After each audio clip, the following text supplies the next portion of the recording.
جس طرح اس نے تم کو سکھایا، اور اس سے پیشتر تم لوگ ان طریقوں سے محض ناواقف تھے۔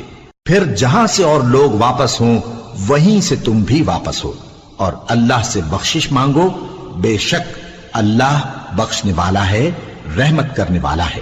پھر جب حج کے تمام ارکان پورے کر چکو تو مینا میں اللہ کو یاد کرو جس طرح اپنے باپ دادا کو یاد کیا کرتے تھے، بلکہ اس سے بھی زیادہ۔ اور بعض لوگ ایسے ہیں جو اللہ سے التجا کرتے ہیں کہ اے پروردگار ہم کو جو دینا ہے دنیا ہی میں دے دے، اور ایسے لوگوں کا آخرت میں کچھ حصہ نہیں۔ اور بعض ایسے ہیں کہ دعا کرتے ہیں کہ پروردگار ہم کو دنیا میں بھی نعمت عطا فرما اور آخرت میں بھی نعمت بخشیو اور دوزخ کے عذاب سے محفوظ رکھیو۔ یہی لوگ ہیں جن کے لیے ان کے کاموں کا حصہ یعنی اجر نیک تیار ہے، اور اللہ جلد حساب لینے والا ہے۔ اور قیام منا کے دنوں میں جو گنتی کے دن ہیں اللہ کو یاد کرو۔ اگر کوئی جلدی کرے اور 2 ہی دن میں چل دے تو اس پر بھی کچھ گناہ نہیں، اور جو بات تک ٹھہرا رہے اس پر بھی کچھ گناہ نہیں۔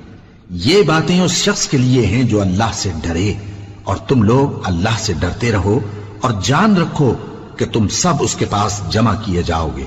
اور کوئی شخص تو ایسا ہے جس کی گفتگو دنیا کی زندگی میں تم کو دلکش معلوم ہوتی ہے، اور وہ اپنے معافی ضمیر پر یعنی اس بات پر جو اس کے دل میں ہے اللہ کو گواہ بناتا ہے، حالانکہ وہ سخت جھگڑالو ہے۔ اور جب پیٹ پھیر کر چلا جاتا ہے تو زمین میں دوڑتا پھرتا ہے تاکہ اس میں فتنہ انگیزی کرے اور کھیتی کو برباد اور انسانوں اور حیوانوں کی نسل کو نابود کر دے، اور اللہ فتنہ انگیزی کو پسند نہیں کرتا۔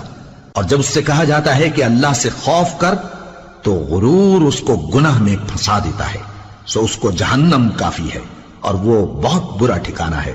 اور کوئی شخص ایسا ہے کہ اللہ کی خوشنودی حاصل کرنے کے لیے اپنی جان بیچ ڈالتا ہے، اور اللہ بندوں پر بہت مہربان ہے۔